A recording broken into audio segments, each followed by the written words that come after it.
Welcome to Sharing Socks. I am Leigh Allan duty geezer for Southside Sox, and with me, my son, and usually West Coast correspondent, but now kind of middle of the country correspondent from, I don't know, Branson. Is that where you are right now? In Tulsa. I'm in Tulsa, Tulsa. and I got Tulsa boy Dallas Keuchel behind me. And what a game he pitched on Tuesday. We're recording this Wednesday morning before Game 3 of the Tampa Bay series. So we don't know who won the series and ends up as the best record in baseball as of Wednesday afternoon. But Keuchel was very sharp. He's been sharp now a few times. I mean, I think we had talked on the show several times about Keuchel's kind of shaky, and he was. But he seems to have gotten it back. Now we'll hope he hasn't gotten it back because he's using super glue and has to lose it again come Monday, which is going to be a very interesting day in Major League Baseball. Yeah, I think. I think what we saw from Keuchel last night was excellent. He's looking good. He's throwing like you want your number two to be throwing. He's certainly looking like a guy you could hand the ball to in the playoffs at this point. And yeah, I was thrilled to see that outing. That was such a great outing from Keuchel. And I mean, this rotation is just unbelievable. It's been great. Now your favorite, Dylan Cease, had a brilliant game, but it was against the Tigers. I love Cease. Cease career, his career over 3 seasons, he's 14-13. He's 8-0 against the Tigers. Of his career, 14 wins, 8 are against the Tigers. I mean, we played the Tigers 19 times, so I don't get why we Well, don't that's good. start. And it We should seems start so far six. this year like we've already played them 104 times, so it's even better. We should just start all 19 against the Tigers, and, That's what he should do. and Yeah, not there's no indication he needs rest. yeah, He just cruises through.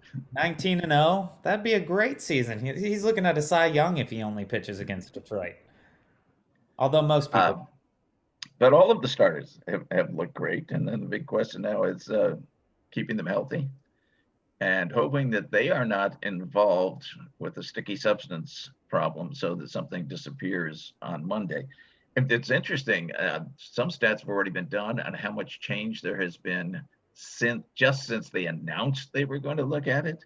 That spin rates are down 10%, batting averages are up almost 10%. You couldn't tell by the Sox Tampa Bay series, but that was very good pitching on both teams that kept on them. They only scored between the two teams 10 runs in 2 days, and some of those were gifts. The Sox were very lucky on Tuesday night to come up with a catcher who decided to play cricket. I don't know what he was doing. The first 2 runs were just handed to us, but since they didn't score at all, that doesn't matter. Adam Engel did it. yeah. I mean, the thing about the substances or whatnot is the good pitchers are still going to be good.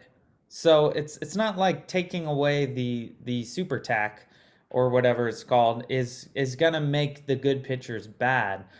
So we should still see 4-2 baseball games. It's not like that is going to erase itself. It's just the pitchers that aren't great, who are great because they're using super tack, is what we have to kind of keep an eye on. And Rodon, of course, is very spoke up very much, and of course Tyler Glass now, very vocal. He's blaming the change in the rules for his injury, which he does also say, I also do it because I throw 100 miles an hour, which is a pretty important detail as to why you might need Yeah. Tommy John surgery. But I also get his frustration of saying, if you're going to do this in the off season, but if they're taking away all substances now, we have not prepared to throw like that. Um, that being said, I have zero sympathy for this whole the ball is dusty thing. That a lot of pitchers are saying, you never know which ball will be dusty. They rub it with the mud and you never. And I'm like, that's just the game. That's the game. No one ever said that this ball is going to be sticky for you. It's just not what happened. I pitched for years. I didn't throw that fast. But I threw a lot of breaking pitches, and I never once had a substance on my hand. I never once thought, "Oh, this ball is no good. I'm not gonna be able to throw it." Um, it's a little bit of a covering for you know cheating a little bit, but I kind of agree with Glass now that going from everything's allowed pretty much to nothing um, is probably going to be pretty challenging. That said, these are Major League Baseball players getting paid millions of dollars. If you cannot throw the ball 100 miles an hour safely without that stuff, then you don't throw the ball 100 miles an hour. You are not a 100-mile-an-hour pitcher.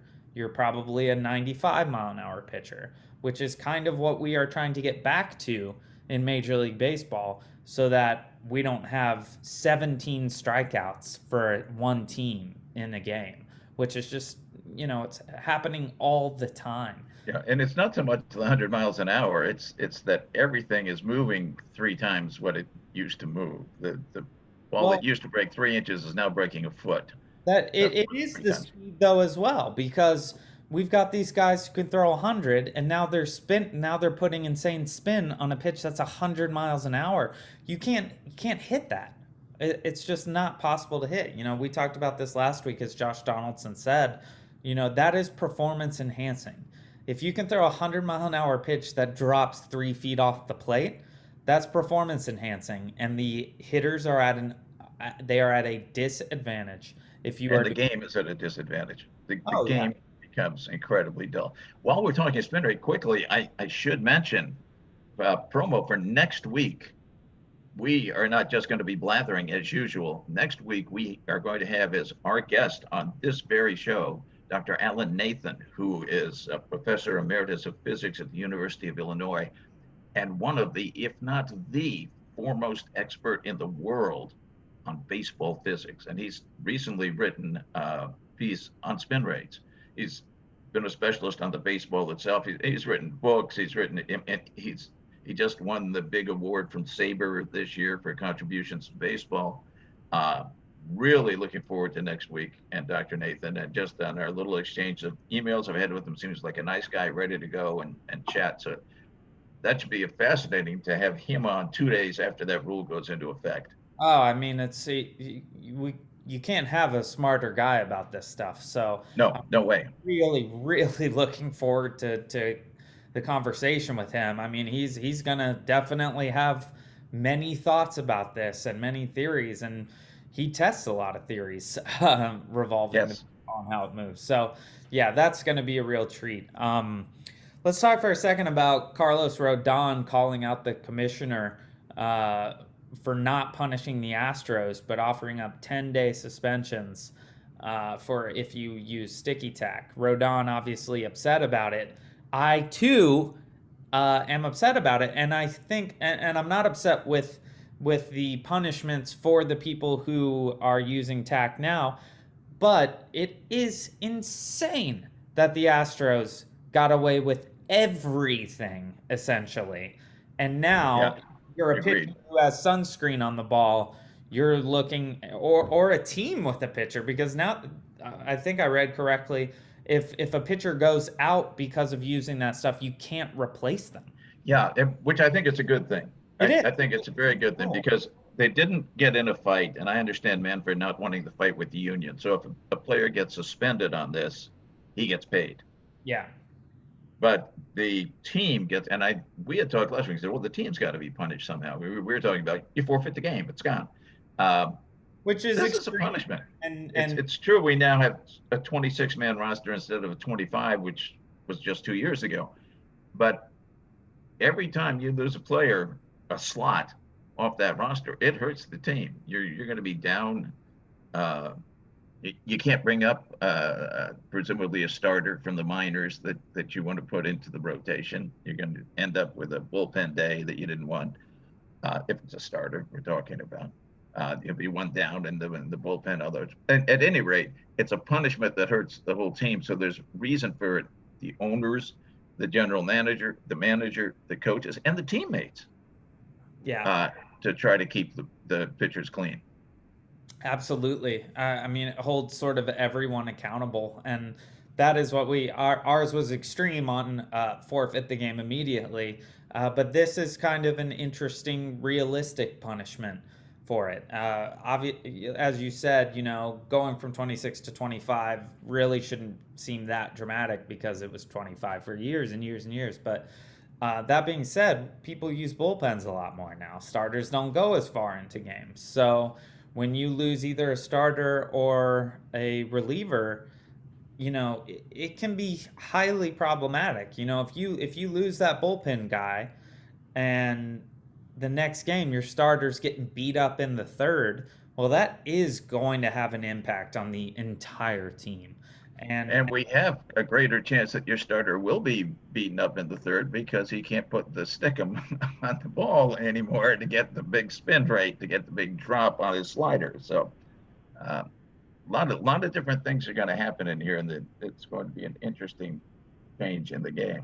Yeah, and I do think that these rules do need to be enforced. I firmly agree that what is happening is hurting the game. And when you can, if your argument is, I can't grip the ball well enough to throw my 101-mile-an-hour sinker, I think I don't have sympathy for you. You're not supposed to be this super being that can do these things. You're supposed to throw the ball you're given and try to get the guy out. And as you said a little earlier, spin rates are down already and batting averages are up already. So that tells you that a lot of people were doing this and that it was presenting an unfair advantage to the pitchers. I fortunately think the White Sox are not going to be huge culprits in this. Hope so. And I think, like you were saying, let's hope Dallas Keuchel doesn't go downhill after this. Keuchel does not throw in a way that makes me think he uses anything. No. Just because he's like a mid 90s style pitcher, if anything. And so I would highly doubt that Keuchel's doing it. I don't see it in Giolito's work either. You got a changeup guy. I don't really see it. My big concern would be Rodon's slider, maybe Cease's curveball. That being said, I don't really ever see Rodon reaching for any spots on his body. You see Cease tug his belt a lot, but I think it might just be ill-fitting pants. And I just want to say, I really think people, Garrett Crochet, who is so young, and I feel like he really has his head on right about what he needs to do to have his long career, which is, he's been vocal in saying, like, I don't think I can have a career if I go out trying to throw 101 every day. He's like, I need to learn how to win, and I need to learn how to throw at 95, 96 so that I can be healthy. And I think that is really important. I think his head's in the right place. I think if Garrett Crochet becomes our 102-mile-an-hour guy, we don't have him very long. The forearms just get torn up at these speeds. And I'm thrilled that he is working on adjusting his technique to accommodate a longer, healthier career. There's nothing that says that if you throw 95, you're not going to be a good pitcher. We don't need guys throwing 100, 101, throwing that high heat. You can throw 89 and get guys out just as well, which we saw from Keuchel last night. And Mark Burley for years and years. And of course, the greats, Greg Maddux. Greg Maddux was never, occasionally he'd throw low 90s, but, he was never blowing guys away. And these are some of the greatest pitchers of all time. And even Randy Johnson, who was a hard thrower, it wasn't necessarily every single pitch was an attempt at hitting 102. He was still a pitcher. We got to get out of this, we need the grip so we can throw extra hard. No, don't be a thrower, be a pitcher. This is something we've talked about before on this podcast. Don't be a thrower, be a pitcher. And if you're out there using substances so that you can throw harder or you can throw with a spin that is not natural for a human to be able to put on something, you're throwing. You're not pitching. You're trying to cheat the system. And it was working. We saw it. Batting averages plummeted. This has been a very, very boring year in terms of strikeouts and home runs. I really think that this could make a huge difference. And I applaud for the first time ever, maybe the commissioner for putting in some fairly strong rules here. That being said, still shame, shame, shame, shame on him that those Houston Astros still get to play baseball, and now these pitchers are going to be. They're going to be doing it against the White Sox for the next 4 days. Yeah. Thursday through Sunday should be an interesting series. And Dylan Cease, I believe, has the first game of that pitching not against Detroit. So we'll see how he does on that particular set. Tampa Bay's offense isn't necessarily explosive, so it is a team that, or no, you're talking about he's got Houston game. Yeah, that is that's a different story. So we'll see what happens there. Altuve is as hot as you can possibly be right now. I think he's got 6 homers in the last 7 games or something like that. So it'll be interesting to find out what way they're cheating currently. We'll probably find out towards the end of the season. No, I'm sure the Astros are clean now. They're got to be the cleanest of the clean because they know where they're headed if they're not. Right. Well, let's take a quick break. We've been chatting for a little bit about this, and when we come back, what do you want to talk about? Nick Madrigal and what we do. I figured. All right, so we will be right back to discuss Nicky Two Strikes, who unfortunately got a 3rd strike this week going into surgery, which is a real bummer, and we will discuss our options in just a moment on Sharing Sox. Welcome back to Sharing Sox. We have dissected a little bit of the pitching stuff, which again we'll pump up our guests for next week. We are going to have a very special guest next week to talk about the baseball itself and also the spin rate right after these rules go into effect. Do not miss next week's episode. I would say far and away it should be our most interesting episode ever. I would think so. Yeah, because this guy sounds a lot more interesting than me, and no offense to you. So I think it'll be good. But let's talk about Nick Madrigal. Yesterday was a really bad day for Sox fans. So Nick, the word came out yesterday that Nick is out for the season. Of course, we knew he was going to be out for quite a while because he'd been on the 60-day IL for most of the week. So now he's gone. So what do you do? And an interesting alignment of things to do. And I think, first of all, the Sox will win the AL Central, whether it is Danny Mendick out there at second base or Leury Garcia at second base, or they pick a fan out of the stands at random and put at second base. You put Yermín at second base. It doesn't matter. The rest of the division is so incredibly bad that they're still going to win, unless unless our pitchers, because the baseball is now slippery, go out. If we lose a couple, even one starting pitcher probably for the season, then all of a sudden it's very competitive. Well, and aside from the tax stuff, injuries to pitchers are very pitchers. And you're going to have it. You're going to have a starting pitcher injured. You're going to have more than one starting pitcher, and it's just going to. It depends how severe they are and how long they have to be out. It's just the nature of baseball these days. Whether that's not even major leagues, it's anywhere. I took a class at the University of Dayton from the baseball coach Tony. What's Tony's last name? He coached. You went to a summer camp. Very, very Italian last name. It's not Figaro, yes. But it's something like that. and a fine baseball coach, and this was a semester-long coaching baseball class. Vittorio. Yeah, Vittorio. I think, yeah. And Tony, great guy. And one point discussing pitching, and I said, what, if anything, can you do about pitcher injuries? Because we get into this thing about younger kids throwing breaking pitches and so forth. And he said, really, with pitchers, he says it's not nice to say, but the question isn't will they get injured? It's when will they get injured? Yeah. It's just the way with the pitching is, and how soon do they come back? Anyhow, we're not talking pitchers now. We're talking second baseman. There is a rumor around. I don't know if it has any truth that the Sox are talking with the Diamondbacks about Eduardo Escobar, who is only a 240 hitter at the moment, but has 15 home runs already. Yeah. It certainly put some juice into the second base slot if he was out there, because he's think he was even originally a White Sox draftee. He started his career with the Sox. So it'd be homecoming, a much better homecoming at home than Adam Eaton, who, if he wanted to, just go home, that'd be fine with me.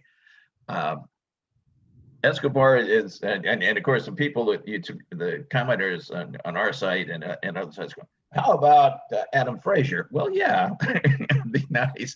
Would you like to give Pittsburgh our entire farm system? And they can pick from that. And the same kind of thing with Ketel Marte. Frazier, if you want Adam Frazier, you're going to have to make the cold-blooded move of trading Nick Madrigal while he's hurt. Which, we are a pretty horribly run organization, so I wouldn't put it past us. But I don't see Frazier as a realistic option in any way. Frazier's also not a total loner because he's got another year. And presumably Madrigal's going to be back. So we don't really need somebody for a year and a half. We need somebody for this 2/3, I guess it is, of a year. Another name then, Marte. Marte is under contract for 4 years, 2 plus a couple of team options. Plus, these guys are in the fairly high millions of dollars. So the Frazier's only at 4.3 million at this point. Yeah. Escobar is at 7.7 million, and I know Jerry would not like to spend that money replacing Madrigal, who, as a rookie, was down at near the minimum wage level, minimum wage for a Major League Baseball player. So those are options they're looking at there, and we wouldn't be paying him 7.7 million though. We'd be paying him the prorated 5 million or so. And Escobar is a free agent at the end of the year, so it's a true rental.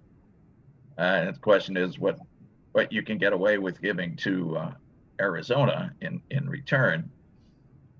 Internally, you've got, and I'm peering over here at some things that I wrote down. Mendick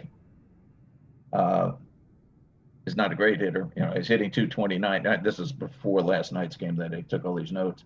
237 against righties and 219 against lefties. Actually hits righties a little bit better.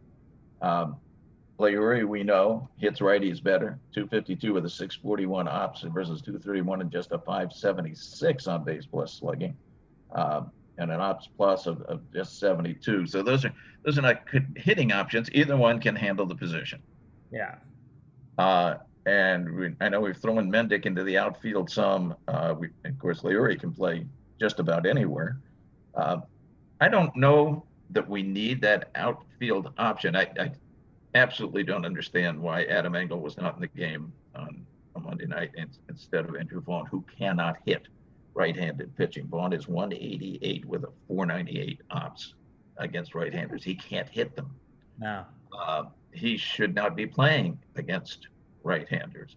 With Engel there, Engel's your best fielder. The newcomer, Brian Goodwin, he's very, very small sample size, but he's been fantastic in the few games he's been up. He is fairly balanced left and right, very balanced left and right, as is Engel. Goodwin is very much in the we have no clue how this is really going to pan out thing. Absolutely. However, sometimes it just takes that move from a garbage team to a winning team to bring out the best in a guy. And Goodwin, at least in terms of the intangibles, feels like a White Sox player. He's got great energy, seems to love the game. He seems to be excited to be playing for the White Sox, be playing in Chicago. So far he has been absolutely far better than anyone expected. That could go away immediately, but it also could hold up for the season. You never know when you change guys from a bum deal to a great situation in terms of potentially going to a World Series, winning a World Series. It can energize these guys in a different way. And I realize they're getting paid millions. They should always be energized, but that's just not human nature.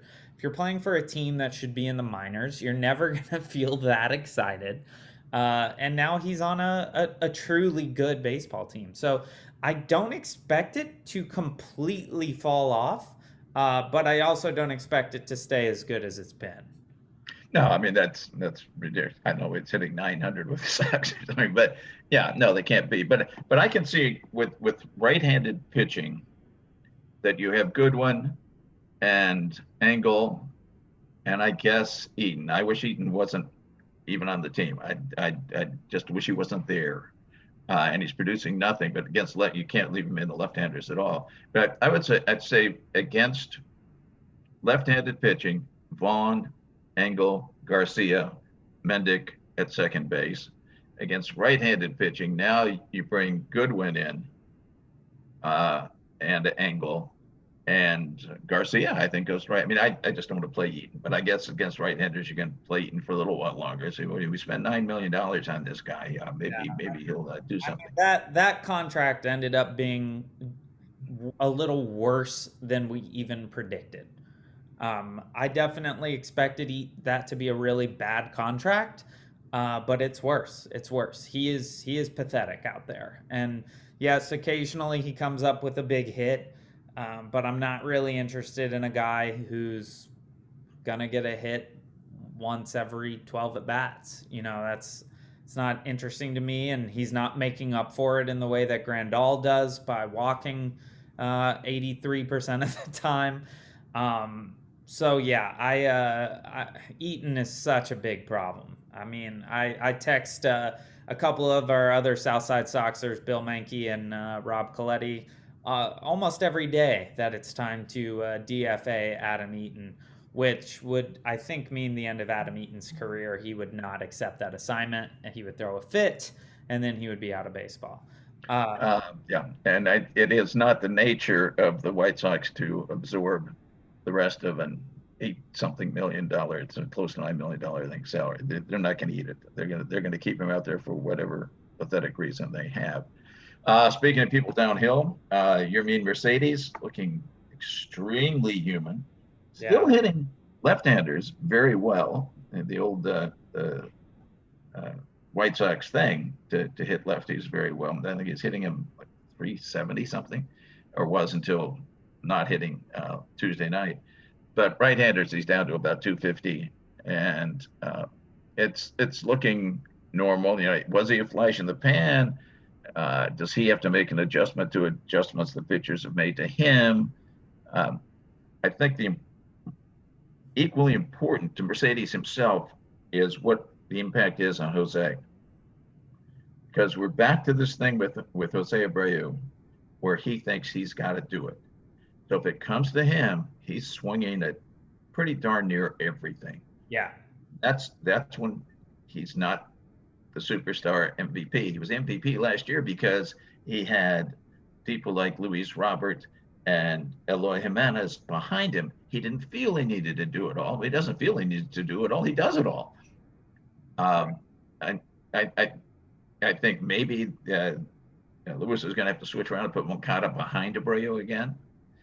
Or unless we get somebody like Escobar with 15 homers can go into that number 5 slot. Right now, we don't have a number 5 hitter because Mercedes being, we hope, just in the slump, but maybe just. Well, the problem we're seeing with Yermín and also with Jose is plate discipline against right-handed pitching has completely gone away. The thing that Yermín was doing so well early on was not chasing against right-handed pitchers. Absolutely. He was so energetic in the box, and he would follow the ball with his eyes almost within a couple inches to watch that thing go in, and he would be down on the ground squatting a lot of the time. He was so energized up there, and it led to a really surprisingly great plate discipline, and that is gone. He is now, if you throw him the slider, it can be 8 feet out, and he's just swinging. And Jose is doing the exact same thing. Jose is going up thinking home run or bust, and that's just not going to work for him. It never has. And the real downside is neither of them need to be playing this way, because this team still has stellar hitters in the lineup. If you have Yohan Moncada and Tim Anderson in your lineup, no one person has to do it all. Like, that is still a terrifying group of hitters to face, even without Eloy and without Robert. And we do have to remember that theoretically, we're going to get both of them back. So there is no need for this we got to do it all thing right now. When you're in first place in the division, you've got a lead. You're probably going to do well in the division no matter what. So just manufacture runs. Go back to what you were doing. Because right now they are chasing. I mean, I would not throw either of them anything but a slider off the outside of the plate. I just would not even, I would not entertain a fastball to either of them. I would not even throw a strike to either of them anytime soon.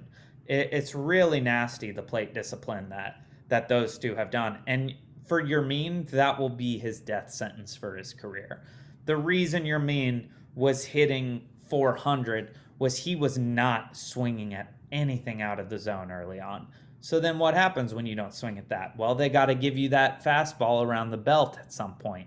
And then you're going to hit 400 if you're guaranteed to see a fastball at the belt at some point, or a hanging curveball or something like that.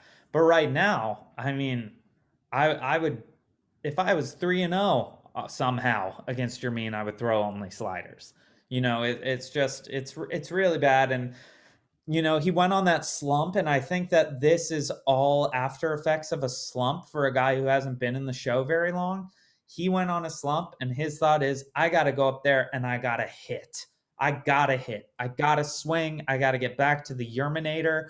And as soon as a pitcher sees that energy, they're not going to throw you a strike. They're not going to throw you a pitch to hit at all, because they just know. They know that you're desperate to get back to that unrealistic mark. There's no reason Yermín shouldn't be a 300 hitter. We know he can hit major league pitching, but he can't do it if he's not going to wait for strikes.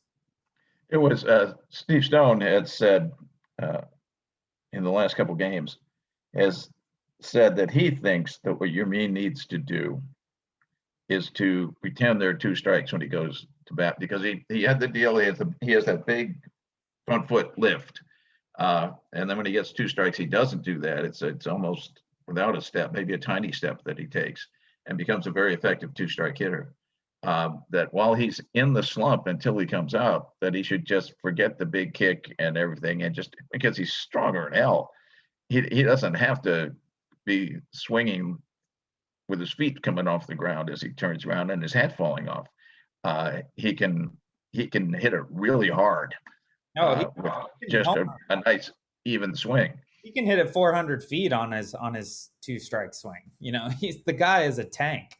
I totally agree with that. I mean, and that's the thing. If he does shorten up like that and start being more disciplined at the plate and start slapping hits again, then the pitchers have to throw him fastballs in the zone. And then you get to go back to your big leg kick, because you're going to see a fastball in the first two pitches, and then you can try to hit the ball to outer space again. But what he's doing right now is trying to hit the ball to outer space on sliders that are landing closer to first base than home plate. And that's just too easy for a major league pitcher to know what to do with you when you're batting like that.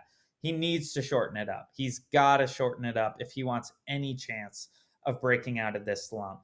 I can't blame La Russa entirely for this slump, but it did all go downhill after the 3-0. That's when it started. And you can see it in his mentality at the plate. He is not ferocious at the plate right now. He is not bouncing with the same energy. He shouldn't be tired. He doesn't play the field. He's a DH. He should not be worn out in June. So I think it's mental. And he really needs to shorten up, get some hits so that pitchers have to throw him the pitches he wants to see to get that leg kick going again and bring back the Yerminator. I don't know if it will happen. I hate to say it. I love Yermín. I hope he's amazing. But there's a reason he wasn't in the show for 10 years. And they have found the weakness. And we are seeing it. Like you do anytime someone comes up and they start mashing, it just takes a few times around for teams to realize what you can't hit or what's bugging you mentally or how they can mess with you. And now everyone's got Yermín's number. And then because they have Yermín's number, they now have Abreu's number, because Abreu thinks, well, Yermín's not going to do it anymore, so I got to do it.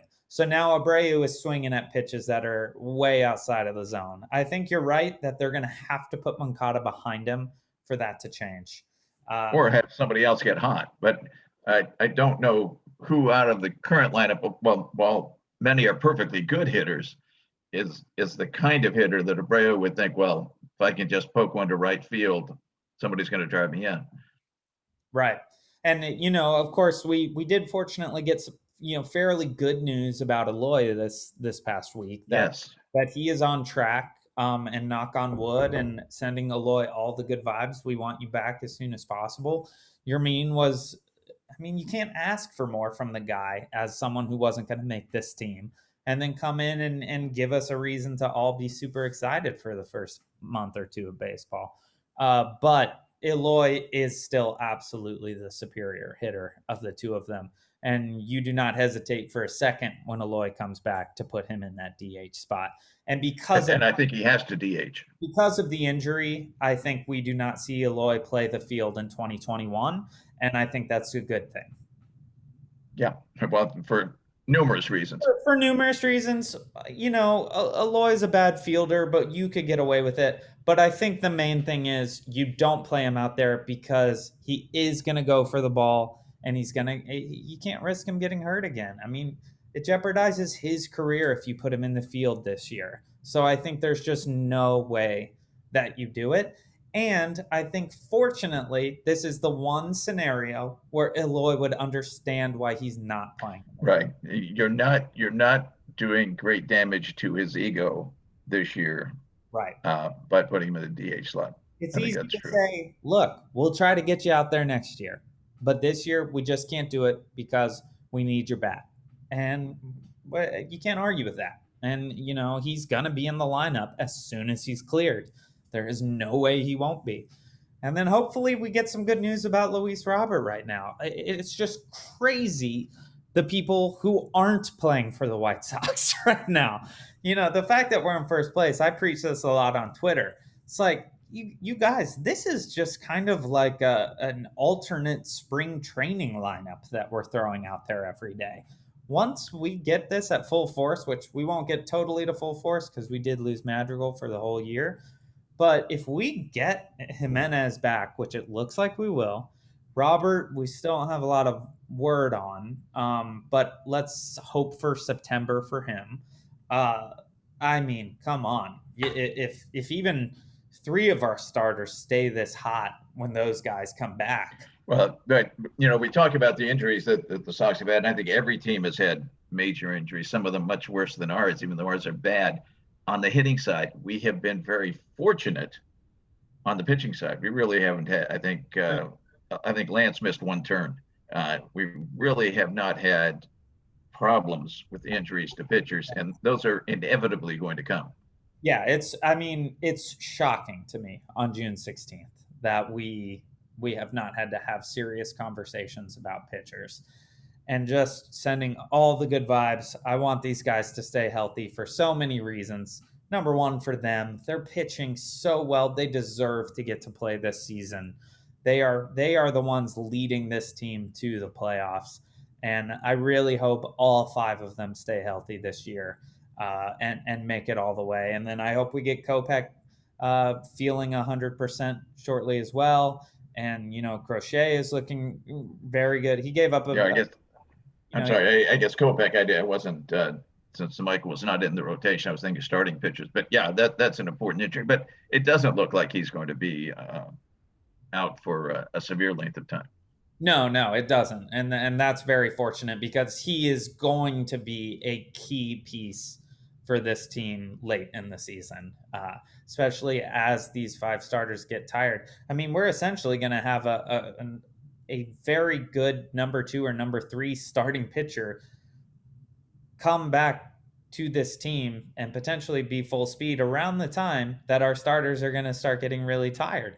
That is an incredible advantage if they can all stay healthy, especially with our bullpen that has been underachieving in a lot of ways outside of Hendricks, who's been pretty great, very great. And I'm excited to see what happens, but we should call it there. We have been babbling long enough about this. again next week. Do not miss it. Give us the rundown on this fellow one more time before we sign off. Dr. Alan Nathan, Professor Emeritus of Physics, University of Illinois.